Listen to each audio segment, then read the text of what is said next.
I'll turn it over to you guys. Oh, I guess we can take that off.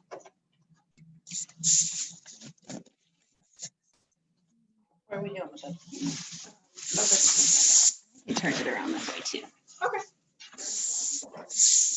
Although I don't have any participants here. And you can see it? Okay. Okay, that's our keyboard. Okay. Perfect. I don't have anyone on here right now, so you guys can just get started. All right. Nobody's on Zoom. No. And she's on her way. Okay. You can do that. I'll be the passer. You'll be my Vanna White? I'll be Vanna White. Okay. I sent her the link, so. You ready? Huh? You ready? Yeah, go Okay. for it. Good morning, you guys. We're gonna play a game, so it's interactive, so you guys all can pay attention. And hopefully you'll learn something. If you want to take out a piece of paper, if you want to take notes, you can. You don't have to. We don't have any handouts for you because I know what happens to all of them. They go in the garbage. That's not true. Well, most people besides McKinley Oh. throw them in the garbage or they never reference them again. So I thought this would be a fun way to learn about the escrow process or escrow 101 or any of the other names that this has been called in previous lives. So it's kind of like Jeopardy. So you get to pick a prize first and then find out what the question is behind it. And if you get it right, then you win the prize. So who wants to go first? McKinley, he had his hand up first. She raised her hand. Oh, okay. Carmen. I like games. I like games. Okay, pick a square. Starburst. Starburst. All right. Life events, marriage, death, and divorce, and how they impact transactions. So we're going to talk about that, and then we're going to give the prize. So how do you guys think marriage can impact a transaction? Divorce? Well, the marriage part of it. Oh, okay.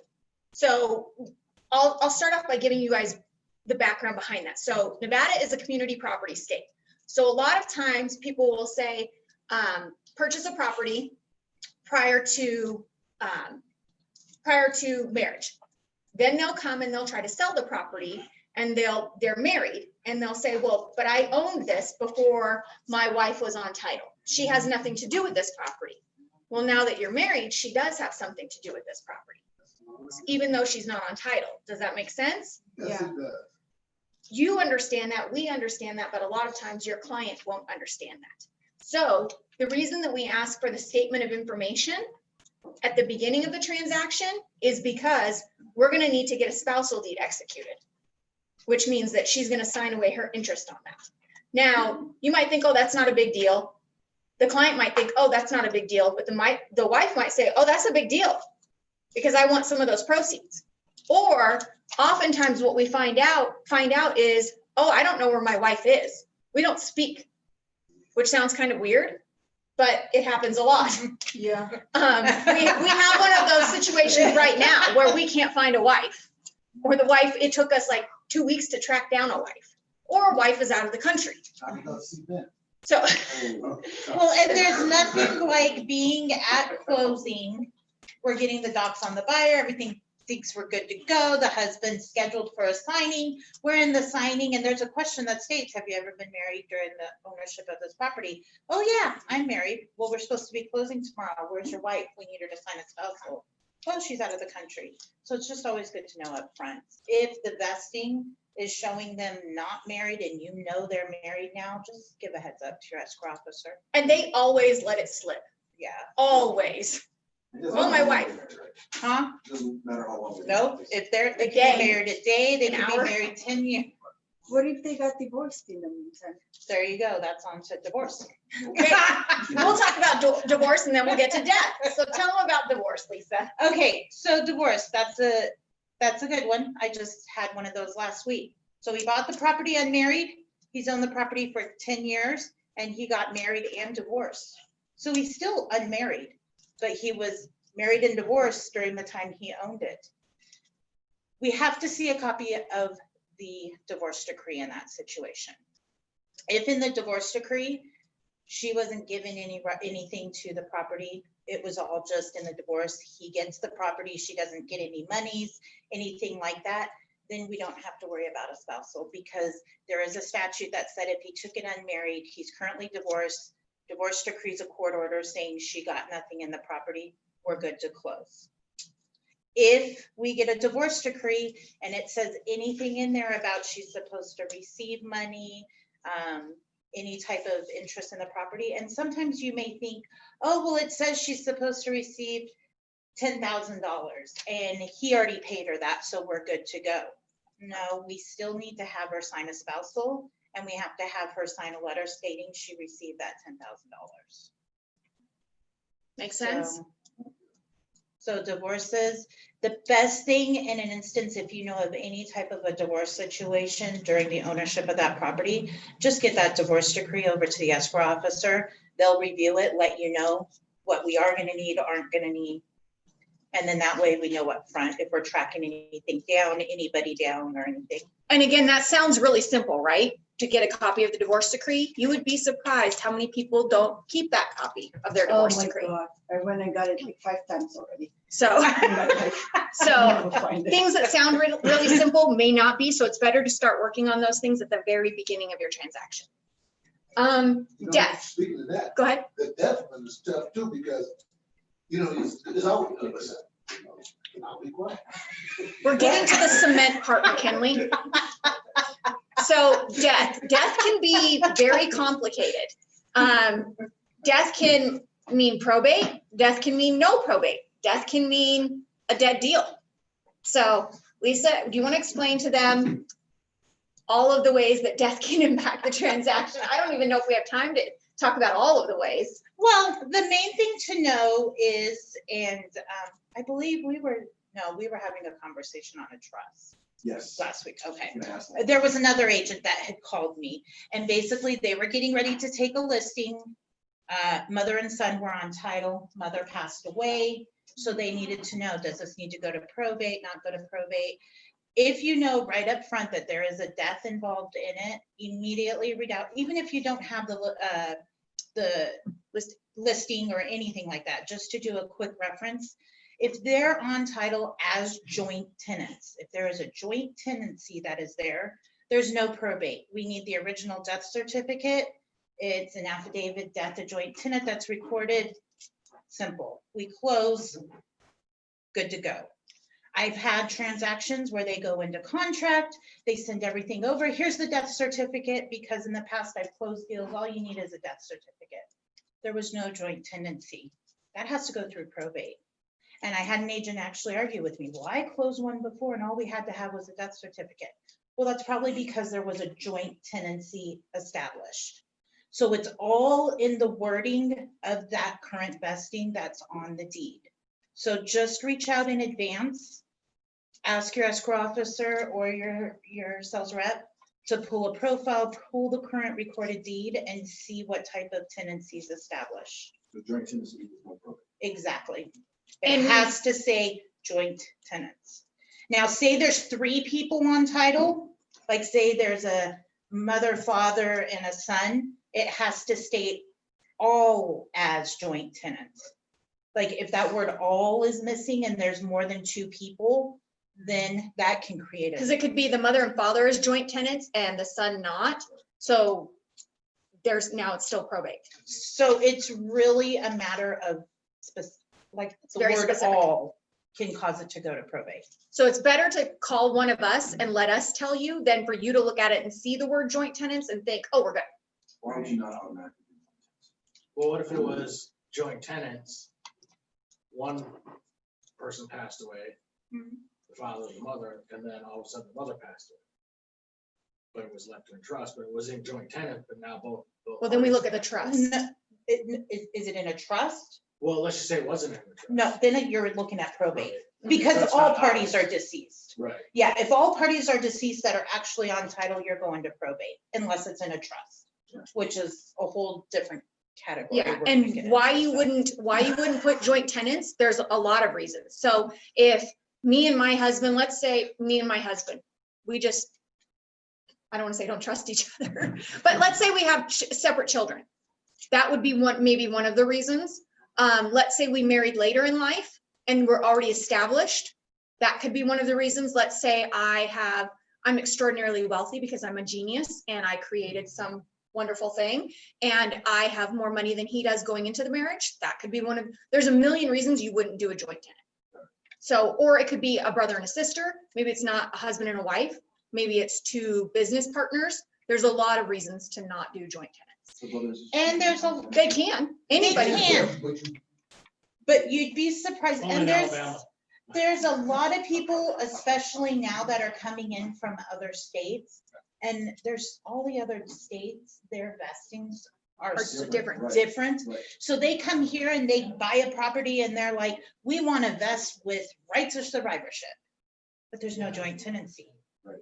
And legally, somebody who goes to pick a vesting, legally, we can't advise them what vesting to pick.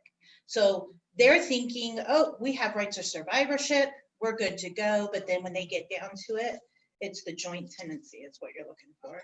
Found another thing to be important, is the type of death certificate. You said someone's died, they didn't prove the death certificate, We need the original. but believe me, and I realize, that especially when the person died overseas, I'm talking about a headache.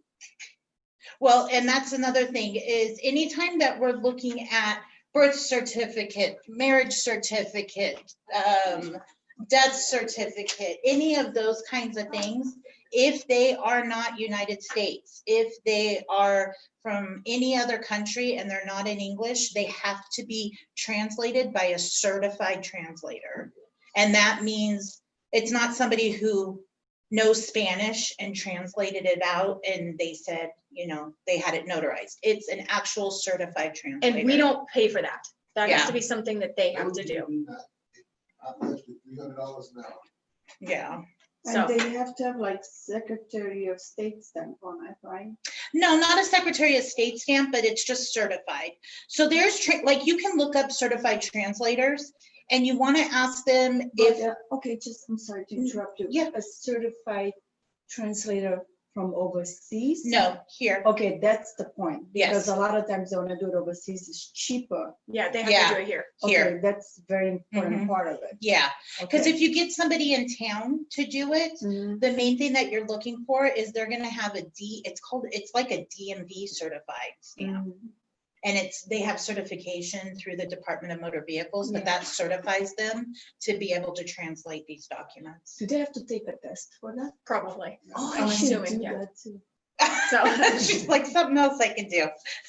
Yeah, I'm sure there's a lot of money. Yeah. in trans- Yeah, So this is one of the functions, and this really all comes down to that statement of information in the beginning. That's why we send it out in the beginning. We don't ask if anybody's dead in the transaction, but that's again one of the reasons why before you take a listing, contact me, contact Lisa, and ask for a property profile. That will tell you who's on title, because they may not say, hey, my mom died 10 years ago and she was on title, or my mom and dad were on title, those type of things. So people aren't always forthcoming, not because they're trying to hide something, but because it happened a long time ago and it's not top of mind.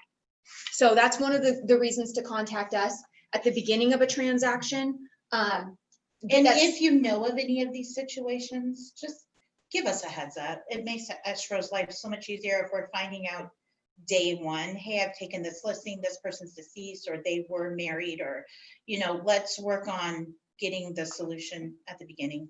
And if you just think of it as life events, death, marriage, divorce, those big life events. We've had it where people have been on title who are a minor. Yeah, That's a big one. Just don't assume because you see a man or a woman's name that they're of age. I actually, an escrow officer I worked with, it was all the way to closing, scheduled the seller signing.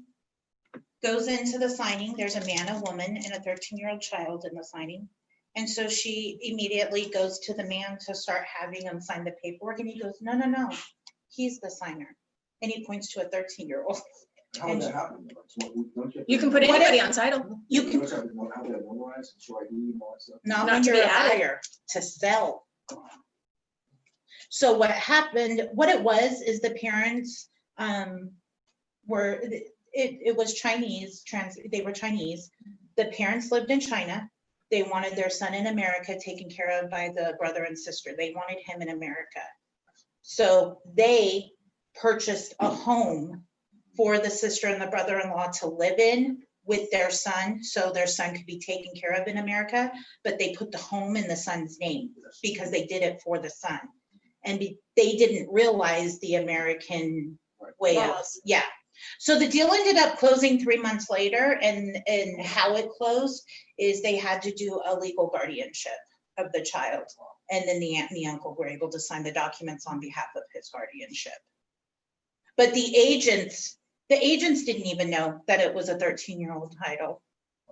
They just sent everything out through DocuSign. You'd be amazed. You know, you send it out to be DocuSign, taken care of, you just assume. Nobody thinks that there's a minor on title. Yeah, So, yeah. okay, Okay, next. I'll take wine for 100. I knew it. That's why I put wine on the board. we did it just for you. You know how this is going. You got a can of Chardonnay. A can of Chardonnay. Wait, how about some Swiss sweets later? So Well, good morning. Okay, what is a preliminary title report? I'm glad you asked me that question. What is a preliminary title report? That, I believe, is to allow me to know, especially if I'm on the buying side, if I have clear title for a property, it can be sold or not. The person that owns, selling the property is truly the owner or not. I would say that's partially right. Preliminary title report, then I don't, what is it? That's why you got a can of wine and not a box. What is it? Please, enlighten me. What is it? A preliminary title report. So the preliminary title report is what we pull to see who the owner is. And like you said, if they have the legal right to sell the property, but it has all the exceptions listed on there and any liens, judgments, or encumbrances against the property. Liens, judgments, or encumbrances. Yes, and the exceptions would be things like CC&Rs, easements, those type of things. Anything else you want to add, Lisa? When it comes to the preliminary title report, I know there's a lot of agents who know their checklist. I need my commission instructions. I need my prelim. I need this to be able to do my file. Take a peek at that prelim. Yes, we're looking at it, we're clearing it, but we need your help because there are times where we'll get a preliminary title report. There's 2 HOAs, but the prelim only picked up 1 because CC&Rs that were recorded or something like that. You guys will know, hey, there's 2 HOAs on this property. So I'm not saying you have to be an expert in knowing every line of what an easement is, what those things are, but take a glance at it. Notice how many payoffs there are. Hey, this is showing that there's 2 deeds of trust. I know my client only said they had 1 mortgage. Just you having that knowledge up front, so we're not having to track down or we're calling your client and, you know, there's just a lot of confusion. So the only thing I ask with the prelim when it comes to you guys is take a second peek, be that second set of eyes. If you just look for the HOAs, any liens, the deed of trust, the vesting, anything that pops out to you guys that it's like, hey, something's not matching up here, give us a call real quick and say, hey, I peeked at the prelim, I noticed you only show 1 HOA. I'm being told there's 2, that might be something we need to look into.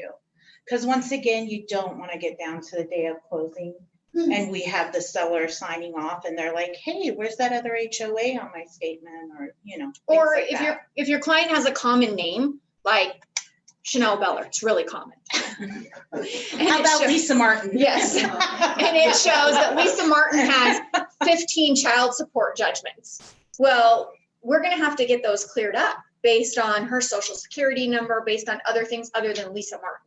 So I had that recently too, like on my last closing, it said, I don't know how they word it, but basically like you can share a common name, or it could be in someone else's name, there's like a few judgments, so I got worried about it, and then I asked the Escrow person, and she was like, oh, don't worry about it, we're clear about it. Like, she didn't make a big deal about it, but I was like, freaking out because I saw so many. yeah, if your name is Lisa Yeah. Martin, you can bet they're going to need a SI or a statement of information, and they're going to clear a lot of those just by the information So it's on that. not really something to be like. It's not unless your client doesn't have a common name. So let's say, Uber, I mean, That's common. that's very common. Isn't it? Now, say your client doesn't have a common name, like it's a very strange name. and we're saying we need an SI, there's possible judgments, then I get a little concerned because it's like, okay, this isn't like a common name. This could very well be. And then at that point, we can get the SI. But if you see, and that's another thing, if you look at the prelim, there's going to be a requirement that's on there that says that we need to request an SI for possible judgments. So if you see that, that's something we're going to have to clear. And then that might be something where you reach out to your client, give them the heads up. And at that point, they may divulge, oh, well, yeah, I do owe some child support, or, you know, that's when that conversation may bring something. Or Lisa has one of my favorite stories ever about, she has so many, but she had a client who had a child support judgment and the wife didn't know about it. So they took care of it. They said, can we take care of this without my wife knowing? And they came in and took care of the judgment prior to close, and it was removed from the preliminary title report. Yeah. Okay. So We're mainly looking for like liens and judgments on the title report. So it could be an IRS lien, it could be a credit card charge off, it can be any It number could of be those child things. support. Because I know in my first transaction, like I had it sent to them, like, what am I mainly looking for? You know, They'll stand out to you. Yeah. But now I know better, so. Yeah. Right. Well, the first section of any prelim, because you're going to go through, it'll start numbering, you know, line number 1, 2, 3.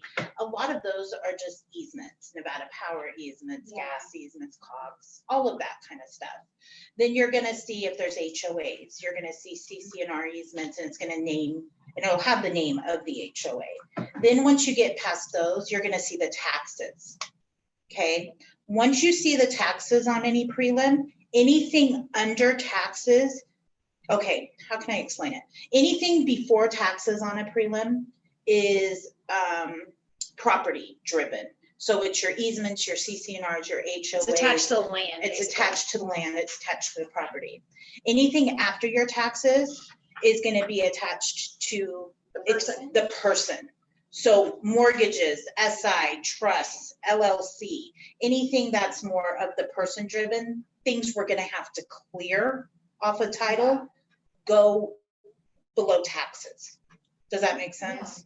Yeah. So that'll help you. Anything after taxes is what you really want to focus on. Okay, that's helpful. Thank you. You're welcome. Okay. Am I up? Yep, go ahead. Starbucks, of course. All right. And I have what is escrow, but I really think it should say who is escrow, because I guess escrow is a noun and a verb. So what is escrow and who is escrow and what do they do? So do you have an idea? What is escrow and who do they? Yeah, And not who do they do? What is escrow and what do they do? Who is escrow? Who is escrow and what do they do? What are they? Who are those people out there? I mean, I would think like a neutral third party. I don't like a neutral third party that handles the money Correct. on the transaction. I guess. That's correct. I would say if I had to give a definition, I would say escrow is the neutral third party that collects all the documents from all parties and facilitates the monies and the distribution of all of that. What would you Is say? that all we do?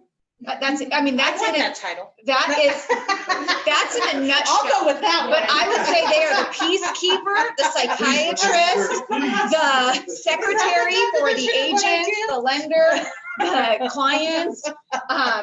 You missed my long, yes, they are the police, they are the, I am not police. Well, you make sure nobody runs up with the money. Yeah. so, Bank. but in a more drawn out definition, they are the research department, they are the bill collector, they are the advisor, even though they're not supposed to be. Because we always get, hypothetically speaking, I know you can't give me any advice, but Or I feel like some of my clients, they don't really like know who, like what an escrow company is. Like, oh, who is that? What- I've been what doing is this that over person? 20 What is years it? and my kids still can't tell their Yeah, friends they what don't I really do. know. they just know we're in real estate, generally speaking. I get asked daily, what are the interest rates? Our job is to I'm make, in escrow. really our job is to make you guys look good. And all they know that we do, anybody else, is that we're the ones that sign the paperwork. And we're not even the ones that do that right now because of COVID. Yeah. So what would you say if you had to give a brief? There is no brief explanation. But yeah, basically, like you said, escrow is the neutral third party in the transaction. So that's the main thing, is we have to stay neutral with all parties. We don't work for the lender, we don't work for the buyer, we don't work for the seller, we don't The work for the agent. listing So agent, it's selling just agent. facilitating the transaction, making sure that all monies are evened out, distributed correctly, That the contract's being followed. Yeah. But the biggest thing is, and this is what I don't think people understand, if one agent is saying the contract says this and the other agent is saying the contract says that, we do nothing until you guys can figure out what you agree that it says, right? So, And I get a lot, and I can't do it, but I'll get, hey, we're drawing up an addendum and we're gonna do this, this, and this. What do you want it to say? What do I want? you it to guys say? write the contract, we don't write the contract. You don't know how many times I get that. Uh-huh. Well, what do you want it to say? What do you mean? What do I want it to say? So it's just knowing when it comes down to escrow. Of course, you can call and we're gonna give you the best answers that we can, but you just have to know, as escrow, we do have to remain neutral. We can't completely divulge information, or write your addendums for you. That's a really and good- stuff like that. If you guys are having a problem drawing up a counter or an addendum or something like that, that's a really good question for either your office manager, your broker, someone like that, Right. another agent in your office. Hey, I'm trying to do this. How would you write it? Right. That's a terrible question for your escrow officer, only because And you would be amazed. it how many happens times 50,000 times a I day. get it all the time.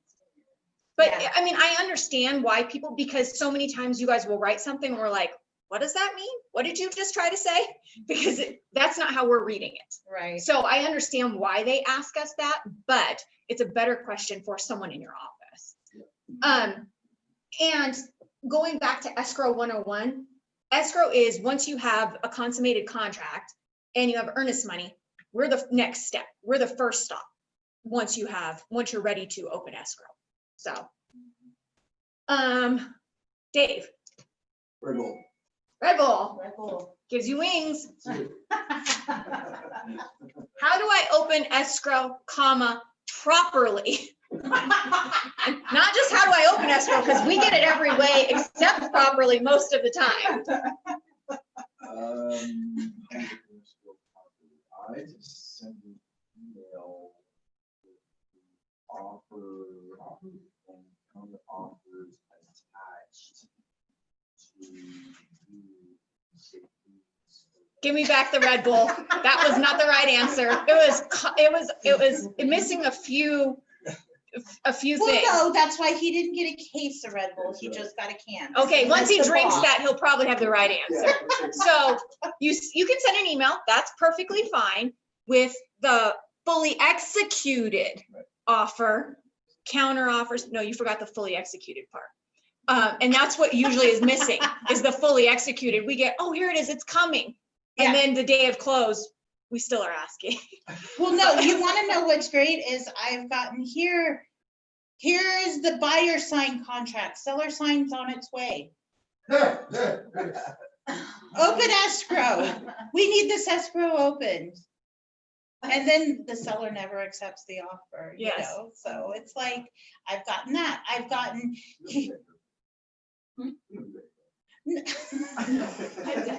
Just the counter offer. well, no, I was gonna say, or my other thing is, here's the signed counter offer, open escrow now. We need to get escrow open, the fully executed contract's coming. Mm-mm. We have to have the fully now I can get. Because the we don't have enough fully- information. We don't know who both agents are. We don't know. We can't. Any of the terms? We can't open up just off of a counter offer.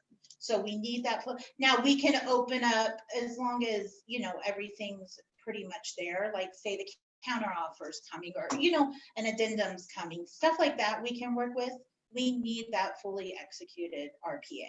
When to it's a- get escrow When it's started. a big rush, if you don't have it fully executed, okay, that's fine. But just know when you send us, I'm just gonna say it, half-assed stuff, don't be upset if there's like a tiny mistake, like we missed something because you didn't send it to us. Yeah, So, but we do need fully executed, all pages, that's kind of important, all counters, and then all addendums. I can't tell you how many times Lisa's like, oh, I have addendum 1, 3, 6, counter offer 2, and then we're like, oh, well, they're like, you know, don't you have counter offer 3? She's like, I don't have counter offer 1 or 2. How would I have 3? yeah. So it Yeah. happens all the time. This is not, it's just, Oh, yeah. I would call it industry standard. I was looking at McKinley, but so that's why that is even on the Well, board. because there's a lot of times addendums go back and forth and maybe it's just extending the contingency period. So you guys aren't thinking, oh, this is really something escrow needs. It's just, I got it signed, it's in my file. And so I would say a good 9 times out of 10, when I get my missing addendums or something, it's nothing that affects me as escrow, but I still need to complete my file the same way you guys need a complete file on your end too. So I need to make sure all those addendums are in there. So just think, anytime And- you write an addendum or a counter, just shoot it to. And balancing with a lender. We get a lender shoot over a CD. Hey, Lisa, we need to balance this. We need to get the docs out. We need to get signed. I don't have the full, I'm missing addendums. I don't know if sales prices change, if seller credits have changed. I can't balance that CD with the lender. So then I have the lender getting upset with me thinking I'm delaying getting my stuff back, you know, so it's just good. Even if you don't think the escrow officer needs the addendum per se, just shoot it over to her. Carrie? Wait, Oh, how to open escrow properly? What's the next step? oh, we need your buyer's email address so that we can send them wire instructions. Yes. And on the other part, if you're representing the seller, we need, when you send over, you want to Just send over all contact information. if you want to send over an email that includes the other agent and everything, like, woohoo, we're opening escrow, everybody's involved. And then right behind it, because you don't want the other agent having your seller or buyer's information, create a second email to me, to your escrow officer to say, hey, this is the seller's phone number, email address. Just give us contact information. You don't know how many times we're trying to order HOA demands, order payoffs, get seller information sheets out, get the wire instructions out for EMD. We have no contact information to do that. And speaking of EMD, guess what's going to be coming very soon? There's a program, I believe it's called Zocum, and it will allow your clients to upload their EMD the same way you would take a picture of your check to deposit it to the bank. And it's already being used in other states. It's going to launch, I think, out here by the end of the year. What is it called? It's an online platform, like a banking platform called Zocum that will allow them to take a picture of their earnest money check, and it's right into our bank. So, yeah, they're doing it in Washington and Oregon. They uploaded it there, or they launched it there first because COVID was so bad that people weren't leaving. So, and it's working really well, and people love it. So, because the wiring was crazy. So, but that's really exciting. So, is that it That's it. for properly? Well, just making sure the EMD is in and contact information. So, Carrie? All right. Funded, recorded, and closed. Those are 3 different things. 3 different things. So we're going to talk about what each one of those things means. What does funded mean, Carrie, to you? The lender has funded the loan. Everyone they have their money. So funded could mean that the lender has sent their money to title and we've received it, because just because the lender says they sent it does not mean we've received it. We have that all the time. Well, the lender sent their money. Well, that's nice, because Hey, we haven't received We it. got it. We got an email from the lender that says they're funded. You released to record, right? The lender's gonna be quick to say, hey, we funded. We're done. We did everything. We're out of it. And immediately I get the call. You've released to record, right? No, they've funded it. They've requested. They hit their button 1 second wire. ago.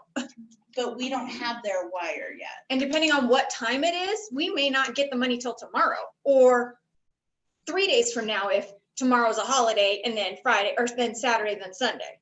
So, Well, and if they fund late in the day, sometimes it's right up against that funding deadline and they say we funded, but they missed the cutoff and the wire doesn't come. You know, so a lot of people think lenders funded, why isn't escrow doing why their are we job? closed? Why aren't you recording? So, and then also funded could mean that the buyer has sent their wire. And again, it's the same exact thing. So we funded is once escrow has received all of their monies from all parties who need to send in monies. Sometimes sellers have to send in money, believe it or not. Not very often anymore, but we need to receive all of the money. So once we're funded, we got all the money we need to then record the transaction, which leads us to record it. Okay, everybody knows, and pretty much I think with most escrow officers, you get an email. The first email you get states, we've released to record. And then as soon as I hit release to record, 5 minutes later, are we recorded? No, And Okay, you I'll guys should give, know- I'll give some agents 15 minutes. I'll give some, I'm not saying you, I'm saying in general, this is what escrow is. It's like herding cats. Yes, and the thing is I've had some agents come back 30 minutes later and say, hey, we should be recorded. I had a deal last week and it recorded in 30 minutes. What, are you just not telling me it's recorded? No, last week the recorder's office didn't have as many recordings. Once we tell you we released to record, we've submitted it to the county. Now it's on their terms. And we are at their mercy. And let me tell you, they suck. Since COVID hit, it's been They bad. do have less staff. On Fridays, they're at a skeleton crew, even if it's the last day of the month. They stay until everything that's been submitted prior to 4 o'clock is recorded. And I can tell you for a fact, they reject things for inaccurate reasons. And then they say, oh, my bad. But if you're on a Friday, let's just put this out there in the world. If you know you have a funding closing that's taking place on Friday, and that lender, say it's one of those signed fund records the same day. We're signing Friday morning, we're gonna fund, we're gonna record the same day. Well, you're pushing your funding out later in the day because you're signing the same day. So we're gonna sign, we're gonna get the docs back to the lender. The lender's probably gonna fund 12, 1 o'clock. We may not get that wire till 2, 3 o'clock. Now we're submitting to the county at 3 o'clock on a Friday, which is within their submission guidelines.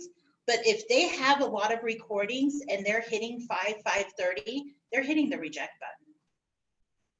We can't read this notary's name. What? What do you mean? We need a marriage certificate. No, you don't. No, you don't. And we'll resubmit it on Monday morning and it'll go the same way we submitted it on Friday.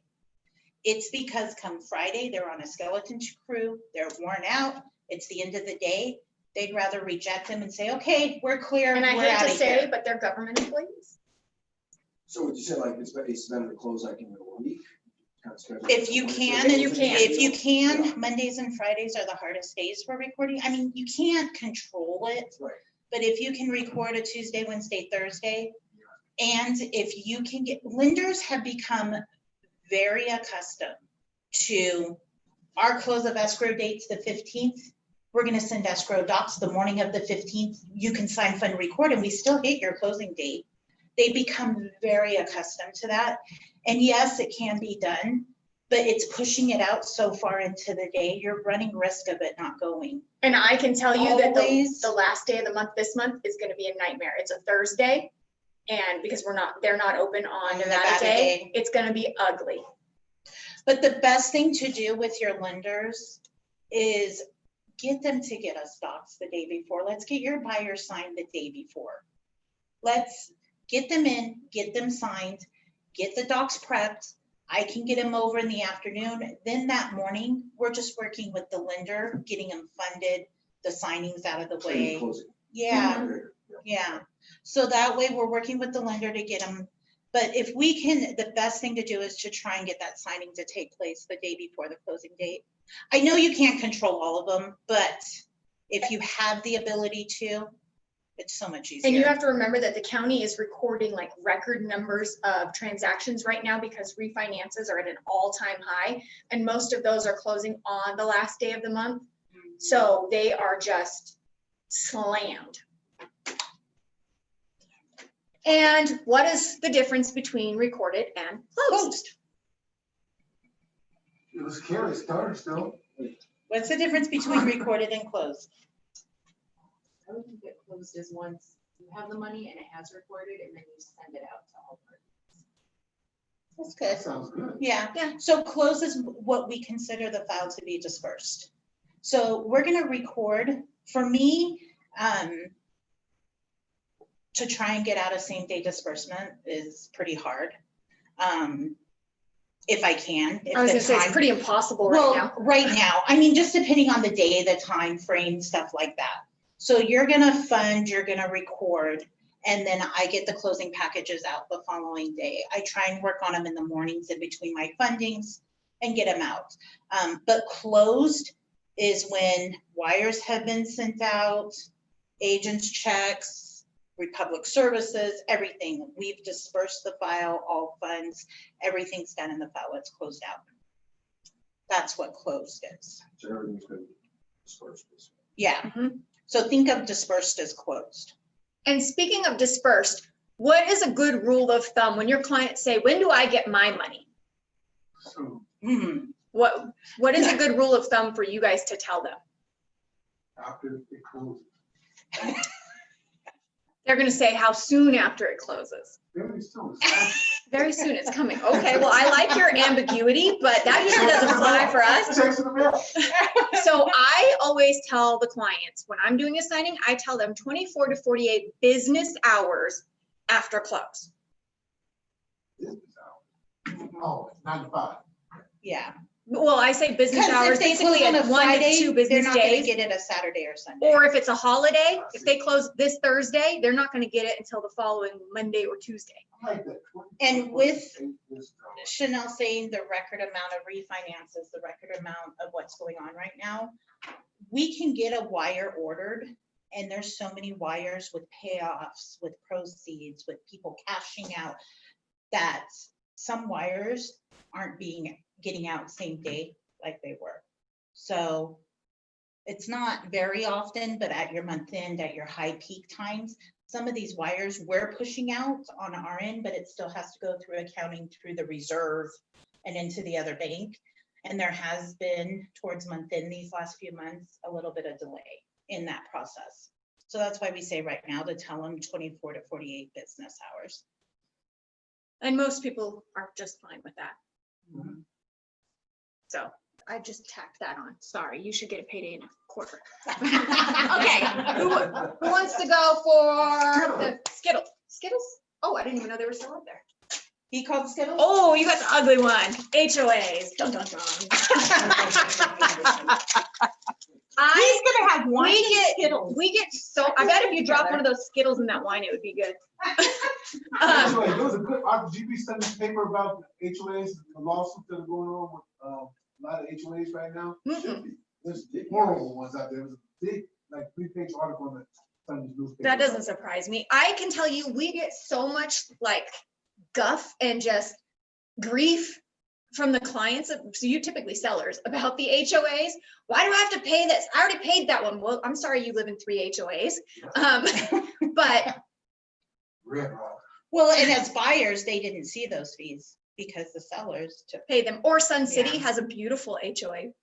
Sun City, isn't that the one that's like $1,000, Oh, the Nora, whatever it is? Yeah. yeah. But HOAs, let's talk about what is the agent's responsibility and what is the escrow officer's responsibility. Lisa? What is our responsibility? Please, exclusively. Okay, the main thing when it comes down to HOAs, like I said, is looking at that preliminary title report. That's what we're going off of to make sure to order the demands. So if we're seeing one HOA on there, like I said, it's not often that they're missed, but it does happen depending on what's recorded. We're gonna be ordering for that specific one. Now, when I say we're gonna be ordering, who's responsible for ordering the resale package? Agent. Okay, so we don't ever ask our escrow officers to order resale packages? Well, while you're in there, can't you just click the link? Was it King? This is the thing. No, There, in the last year or two, there was a, I don't wanna say a big influx, but with business numbers being down and everything, there's been certain things that escrow officers, escrow companies will offer enticements for getting your business. Hey, we'll order your resale packages for you, so you don't have to be bothered with that, or, you know, something will take off of your plate. The thing is when it comes down to it, that resale package, that's part of the contingencies. That's a contingency period. So I'll get, hey, open escrow, send me the link for the resale package. I need that today. Okay, I have no clue who the HOA is, what the HOA is. I don't know any of this information till I either A, get your seller information sheet completed, or B, have a preliminary title report. Then I've gotten, well, I've never seen an escrow officer who's never ordered the resale package. You're in there ordering the demand, why can't you order the resale package? Once again, we do order demands, but typically we don't order the demands until the prelims come in, which is several days past you guys needing to order the resale packages up front to get that contingency. And not period only met. that, we don't want to order the demand at the very beginning of the escrow. Right, because then say during the contingency period, something's wrong, and now your seller's already paid for a demand. You want to make sure you're getting through that contingency period and then working on ordering the demand. So it's not like resale package demands are ordered all at the same time. And we've also run into, you know, I've had them and I'm like, fine, I'll order the resale, but you know, it's easier just to order it for you. And then it's, well, when's it gonna arrive? I need it. I have contingencies. That places us on the responsibility of making sure all of that's met when it's actually an agent's responsibility. So if you guys aren't asking escrow officers to do that, yay. And then also, when it comes to the demand, we need a credit card typically, right? Well, we don't need it. Okay, but when we send it out to the Mhm. client, we sometimes need your help making sure that the client actually does what they're supposed to. So if you guys can help us stay on top of the client, because sometimes they're not very on the ball, let's just say. when it Yeah, comes to and spending money. typically when I order a demand, I will send it out to the seller and letting them know what they need. And I'm always CCing the agent in there. So that way you guys are seeing that we're asking for it. And that might just be a little thing where you reach out to your seller at that time and say, hey, I see Lisa sent you the link. Did you receive it? Were you able to get in there? If they're like, oh no, kind of be like, hey, let's get on there now and do it together. You know, then you know it's definitely being done. Instead of us sending out every couple of days, hey, this still hasn't been paid for. Hey, this still hasn't been paid for. And there's a lot of people too who, as much as this world's become tech driven, there's a lot of people that aren't tech savvy still. So it's just easier that way too, because then we'll get, hey, I've got a credit card sitting in front of me. Can I call and give you that information? No, I don't want your credit card information. Well, and not only that, the longer they delay, the higher it increases the chance of them having to spend more money, because then they have to pay a rush. Mhm. And we don't want to give the HOAs any more money than we need to. And just making sure upfront if your clients, and I know you guys are really good about it and they don't understand, but there's several times that we get to the closing table and we'll have transfer fees on there and they're like, oh no, take these off. I've already paid those fees in advance. No, that was your demand fee. That was your resale package. And they argue, well, I'm getting my agent on the phone. I don't understand why I'm paying more fees. I've already paid the HOA.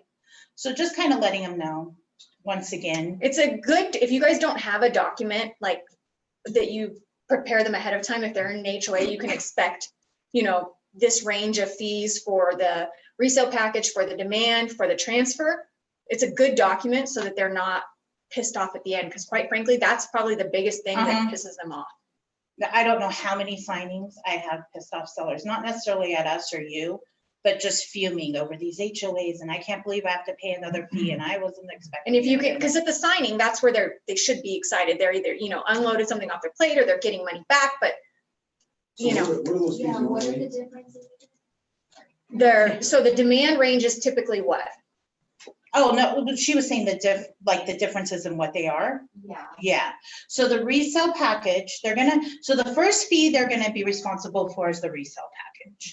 And that's gonna give you the Yeah. CCNRs, The bylaws, it tells the Financials. buyer basically everything. what's in the HOA. And you need that right up front, so that way the buyers can review it during the contingency period.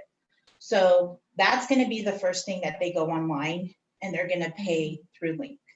Then the next step is gonna be the demand. So there's a lot of people who say, oh, in the resale package, we have this resale certificate. And it does, it looks identical to a demand, but it says resale certificate, not demand. If we close off of that resale certificate, the HOA comes back to us as escrow and says, you never ordered a demand, you owe us a demand fee. HOAs, they won't, even though it's identical, they want that demand fee, and they'll collect it after closing if you don't pay for it up front. So the demand is the actual demand that says transfer fees, balances owed, stuff like that. that they're current or not. Now, the transfer fee is the fee that's gonna be charged to transfer the HOA, The ownership. and that comes at closing on the settlement statement, because that's collected through escrow. So when we're going over the settlement statement is when the seller's like, oh, no, I've already paid those 2 HO fees in advance, but they're talking about the resale package fee, the demand fee. Mhm. Probably the most out of everything. Well, and that's what I'm Right. saying. I have some Yeah. agents that have this document prepared that says if you live in an HOA, here's what you can expect. And if you have multiple, each one's gonna charge you. Right, so what's that the- way it doesn't catch them off guard. Yeah. Mhm. What'd you say, Dave? What's like an average cost would you sell if they're resale market? The good rule of thumb, when we, like somebody who says, oh, I need an estimated upfront sheet or something, Right. I'm throwing $400 in for each of them. For each? Mhm. Doesn't mean that's what they're gonna be, but I estimate, you wanna estimate more than less. Typical transfer fees running right now between $300 and $400. Resale packages are usually the $300. It's the demands that are usually a little cheaper. They're usually in the $200 to $250 range. But I just estimate $400 across the board for all of them. And then you have your capital contributions and other things too, so. if And that's those are- all right. Yeah. Okay, Alrighty. who's going? Oh, me for Hershey. Oh, Hershey? Hershey with almonds. Oh, my home and why it's awesome. And my home is not my personal residence. My home is our proprietary software that allows you and your clients to track the transaction throughout the process. How many of you have ever logged into my home? Through WFG. Tisk, tisk, tisk. Look at him sitting back there. I know, and I Holding know his he's got breath. the emails. Uh-huh. Oh, shame, shame. We were gonna do a my home class. How many of you have ever bought a Domino's pizza? Oh, okay, so if you've ever tracked if you've ever tracked your Domino's pizza, you see you've ordered your pizza, it's gone in the oven, it's now with the delivery driver and it's on its way to your house. It's almost the exact same thing. Okay, you've opened your escrow, the preliminary title report is done and you can click here, here's your prelim. Now it's, EMT's received. yes, all of those things. And right. when you have multiple transactions, wouldn't it be really nice to just click right there and see it all? See or- where the progression is for each one. You guys do that? Yes. Or after the close, oh shoot, I need to reference back this preliminary title report because there's an issue or my client thinks there's an issue. Or I need the final settlement statement for this transaction. because we're approaching the end of the year and wouldn't it be really nice because you send the majority of your transactions to us to send them to your clients with a nice letter saying, hey, thank you so much for your business this year. I hope you're still loving your home. And here's a copy of your settlement statement. You're going to need it for your taxes. And by the way, who do you know that's looking to buy or sell this year? Okay, that's the marketing part of my home. Escrow point of my home. that makes it better for you guys, is buyers and sellers get access to my home. So how many times are you guys getting calls from the buyers or seller? What's going on? Where are we at? What's happening? What, do I need to do anything? I'm just sitting here. What do I need to know? How many of those calls can be diverted so that way you can spend more time besides sitting there trying to, oh, wait, let me call the escrow officer, find out what's going on or this or that. Buyers and sellers can log into this and they see the domino tracker too.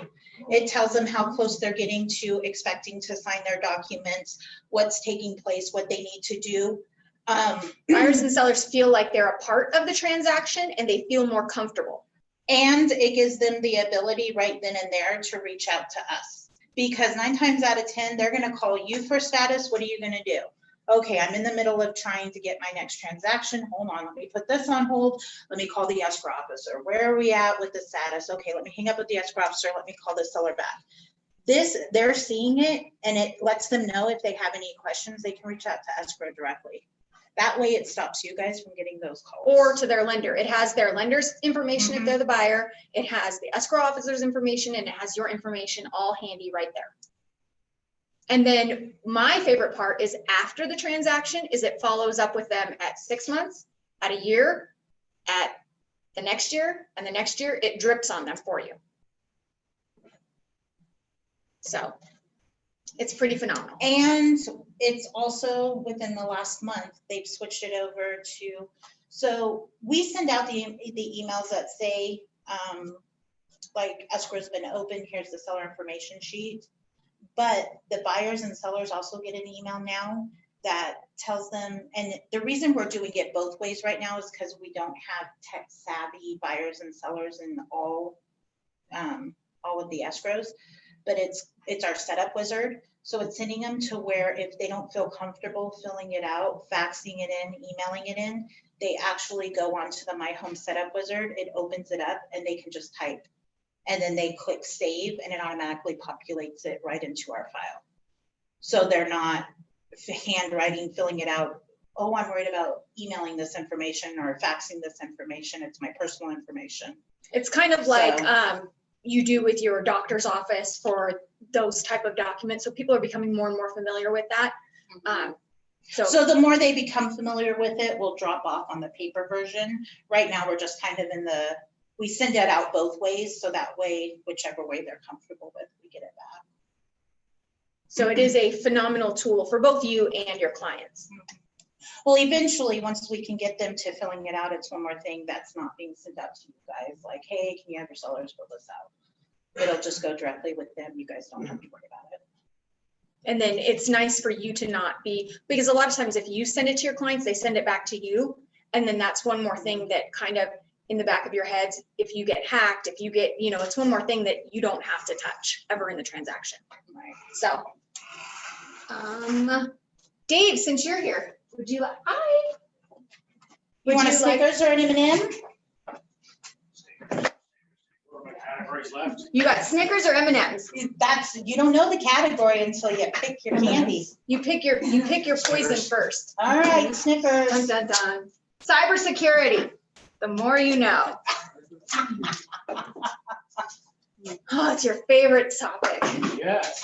So at WFG, we really pride ourselves in being on the forefront of cybersecurity. Before I ever worked at WFG, I actually went to a escrow settlement services conference and listened to a panel that the founder of our company, Pat Stone, spoke on specifically about cybersecurity. And that is part of the reason that we created My Home and are coming out with things like the, is it called the Information Wizard? Mm-hmm. So that clients can just input their personal information and circumvent you guys with that type of information. Another point of, we get a lot with WFG because our wiring instructions, we send them out an email and it's a 3-tiered security process for them to access the wire instructions. So when we send out the initial email, it's not like we're sending out, here's your secured wire instructions. We're sending them out a link to our My Home. They have to put in the escrow number. They have to put in either their last name or the zip code, and then they have to physically call us to get an access code. So that's another cyber security is, it's not, it's a 3-tiered process to be able to get to the wire instructions. So we're very aware and very conscious of cybersecurity and how important it is, especially in our industry. And we think it's important that you guys are aware of that as well, the steps that we take to ensure your protection as well as your client's protection. I think that touches on it, but I think that it was very important and very prevalent probably a year ago and back, and now nobody's really talking about it. But I think it's important that you guys are always thinking about it and always doing as much as you can to protect yourself by making sure that you don't have any of your clients' personal and private information if you can avoid it. So, because almost always the point of breach is on the agent. Almost always. Whenever we find a breach, it is almost always on the agent, because you guys use Gmail, Yahoo, AOL, and those are the most breached email services.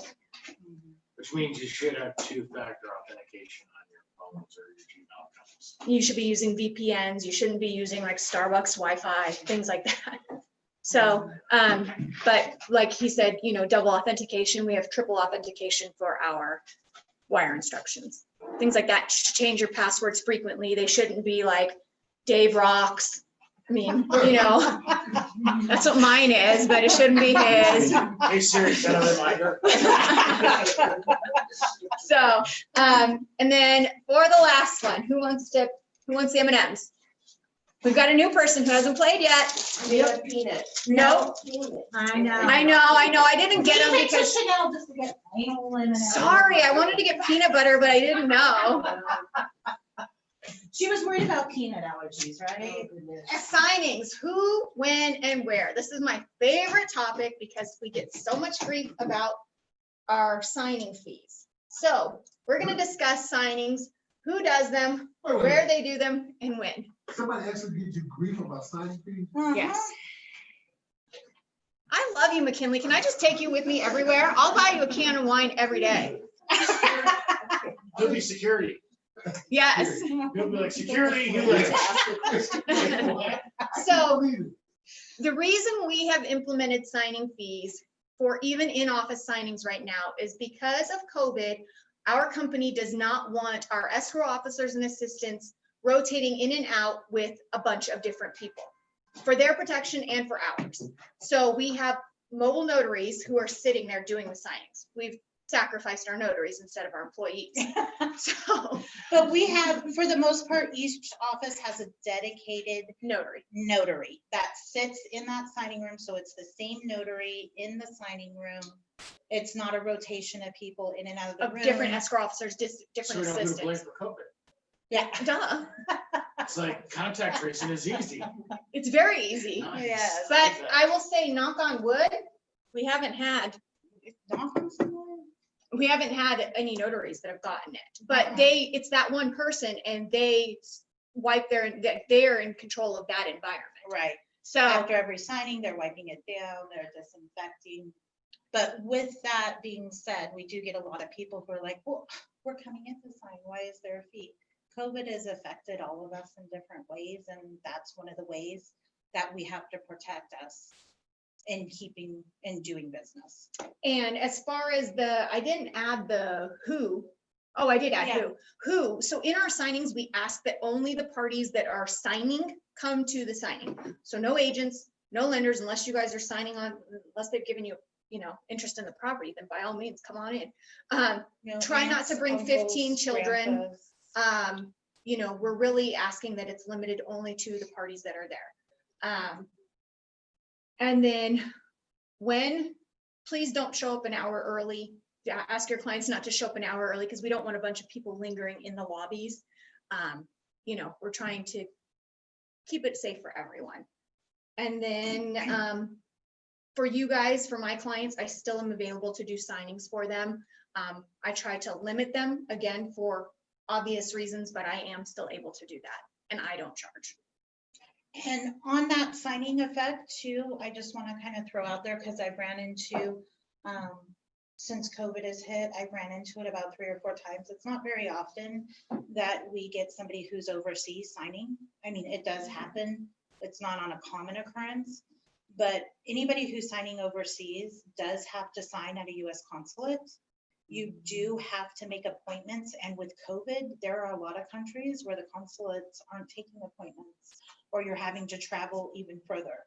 So if we know we have somebody who's signing overseas right now with COVID, we need to, and that's when you open escrow, let's say you know you have a seller who's overseas.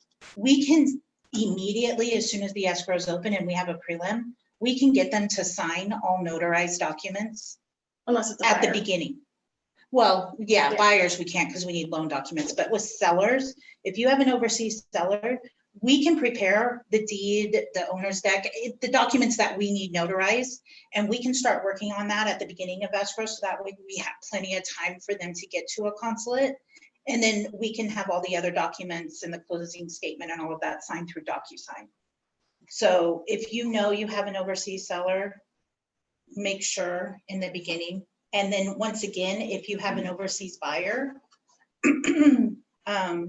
if they're doing a loan documents, don't expect that thing to like get docs and. Close we're gonna anytime be- soon. Yeah, because you're looking at a good 2 to 3 weeks appointment times for a signing right now overseas. And some people are having to travel to other countries to get in. Do you know if they're able to sign at base? If yeah. that's the only exception. If they're military, they're on base, and military notary. Yes, yeah. If it's on base, if it's a military buyer, we can use the base notaries. Yes. Or, one of the things Michelle just had to sign it. Consulate, Yes. but that's what we were Yeah, just talking yeah. about. Yeah, so the consulate. Mhm. Now, the thing I noticed you didn't have on here, I asked you when I created this. and I said it in the beginning, and as you removed all stickers, it's not there. Trusts. Trusts. Trusts and LLCs.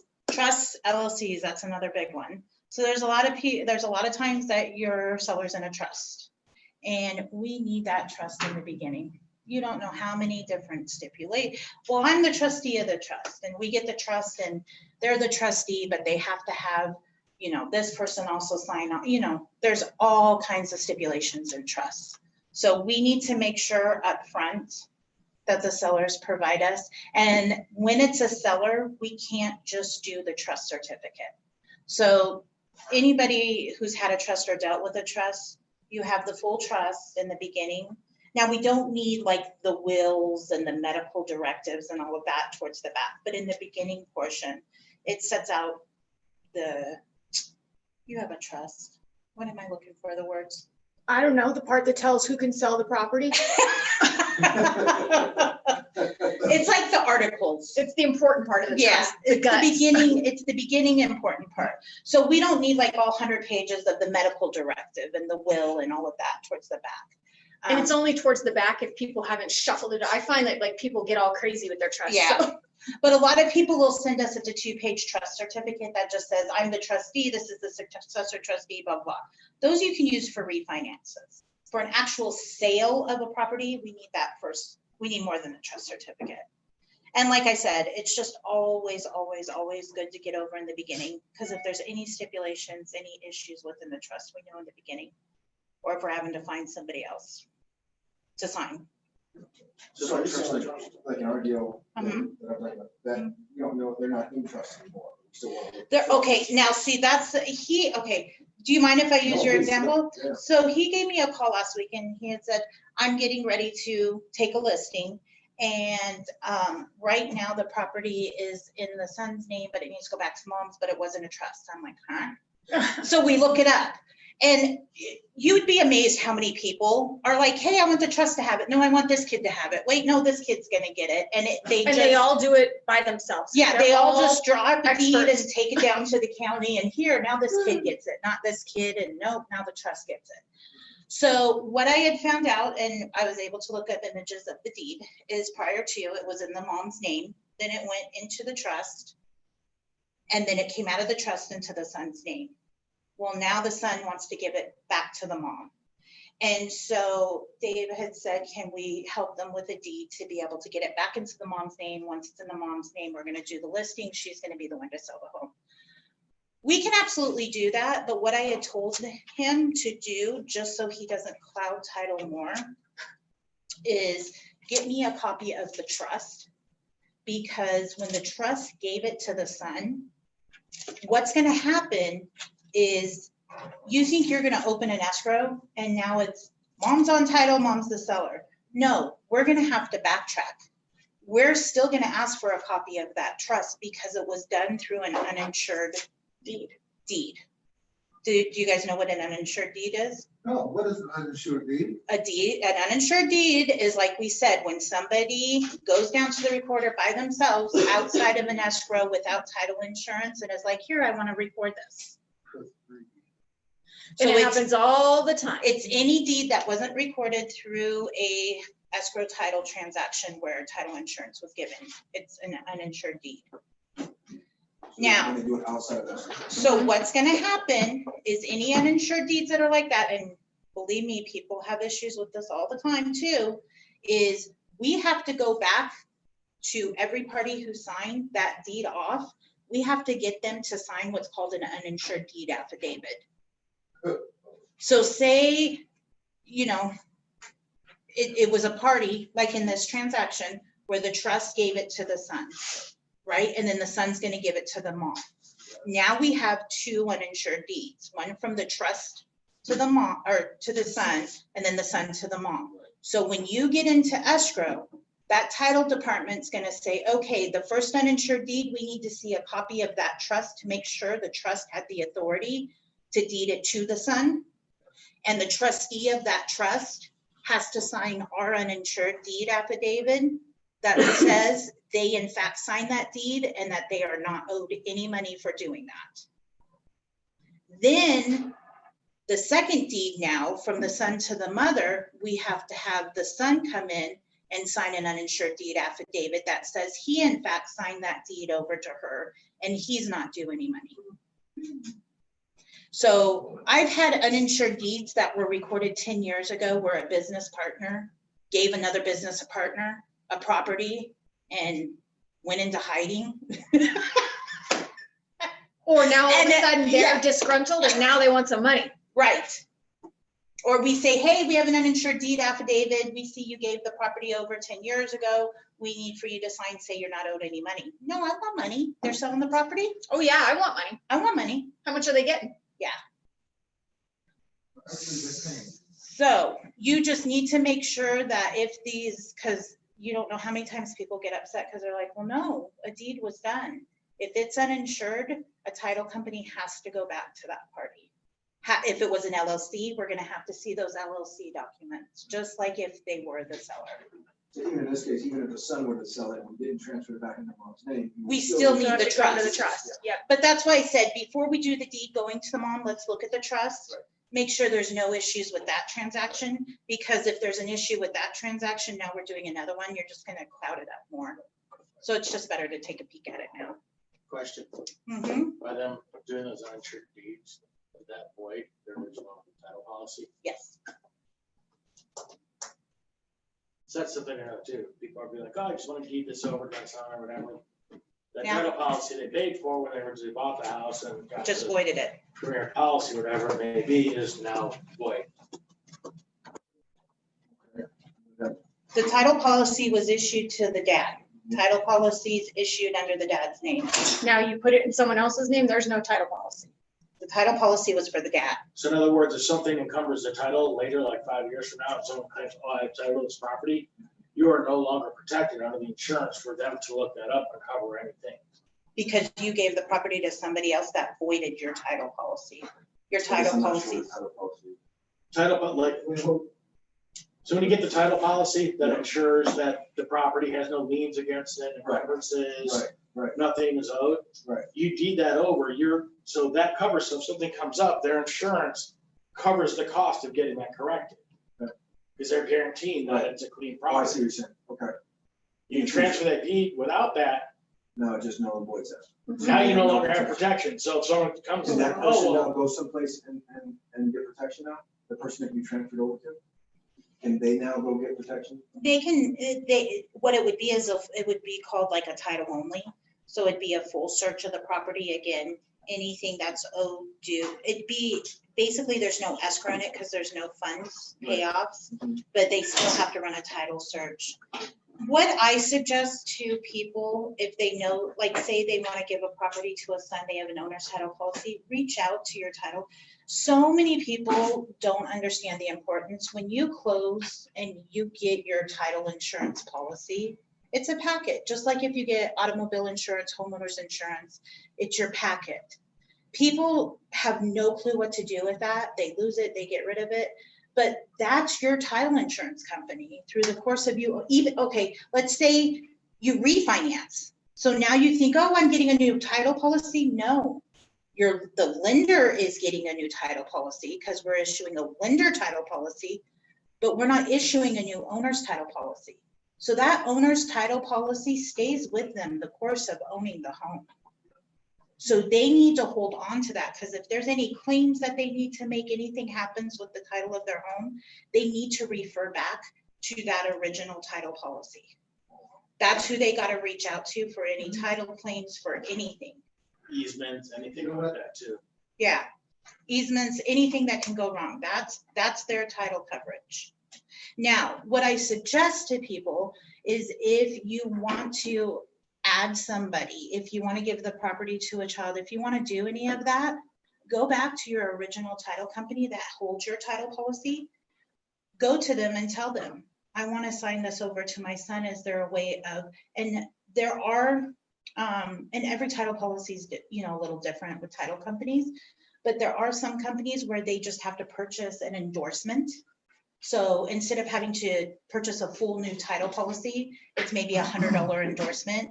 And then you go through the title company records the deed, they give the endorsement, and now that's an insured deed, and you don't lose your policy coverage.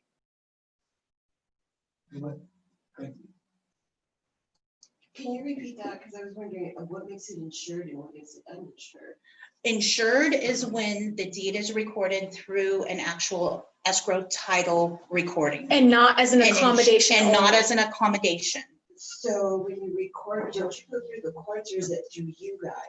No, there's some people who can go down to, you can go down to the recorder's office and record any deeds you want to Now, is record. that considered? Uninsured. Oh, okay. So it has to go through you guys. But it has to be an insured transaction. So there's sometimes people will call up and say, hey, I need you to accommodate recording a deed. That's all we're doing. We're just accommodating. And it'll say accommodation only. We're not, Is that secure? no, No. no.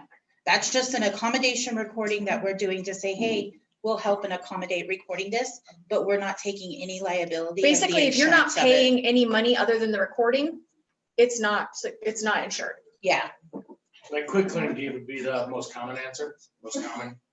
yeah, I mean, Quick quickly. claim, like I get a quick claim over to so-and-so. Yeah. Yeah, Or even just a, right.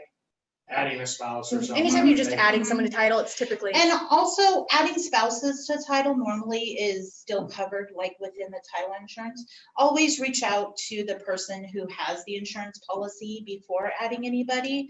But almost every policy allows for like a spouse to be added.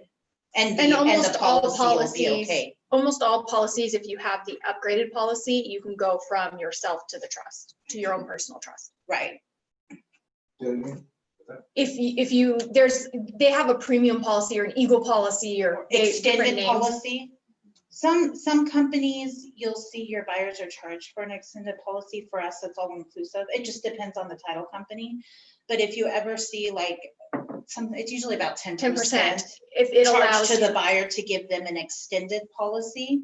And You want that. it's worth it because it allows to go from them to their personal trust without voiding their policy.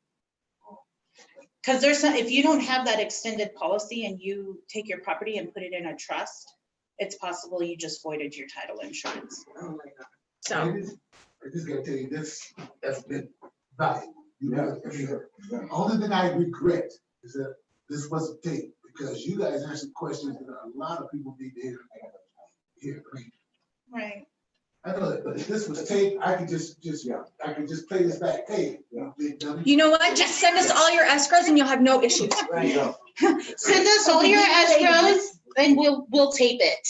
Yeah. But the way you explained it so that people like me can. Your stamp. Well, and that's the. That's why I importance of wanted to things. do it like this as opposed to just Yeah.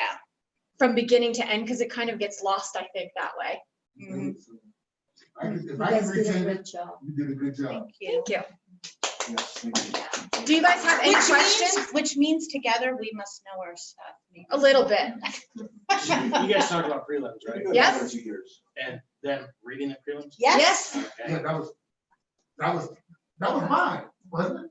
I think so. Maybe it was. Yeah, pretty. I think And that's what you got your Well, and I can for. also explained to them, which is a good way, like if you get newer agents or they're looking, is when you get a prelim, anything above the taxes Mhm. is like your easements, your property. CCNRs is like property. Mhm. Anything after taxes Is person. is personal. So that's gonna be Well, I know your we- mortgages, your liens. We've had tricky ones, and Right. you know, I've discussed it. before. Right. Especially like easements with the water authority, you know, things like that. Everyone looks and is like, oh, they always put, you know, buyers and agents to review all documents. Well, that's great that you put it on there, but if you're the listing agent and it goes to court, it doesn't matter that you put it on there, you're still responsible for even Let me- square footage. Let me tell you a story. So are all of you aware of the Southern Nevada, like the water easement? If they come and they take out your grass and they Right. replace it with rock and they're. Oh, yeah, that's Okay. what you're referring. That's Yes. one of them, yeah. I had one where we, we send the prelim, which makes it notice to the agent, that it's there. You need to read your prelim, it's there.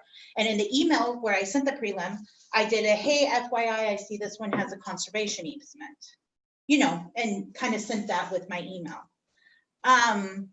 We close, everything's done. The buyer calls me within a month of closing, fuming that she gets this notice in the mail, because as soon as the transfer is done, Southern Nevada will send them a notice saying, hey, this easement's on your property, gives them notification of everything. And this woman had been dying to buy her own house so she could build a turtle pond. Oh, No turtle That ponds was for her her. big thing in her yard. She wanted her own house for her turtle pond. Now her entire backyard was under that easement and there was no water, no turtle pond, nothing going in unless she paid that easement in full. Which was like, I think it was like $7,000 or $8,000. It was a pretty big one. oh.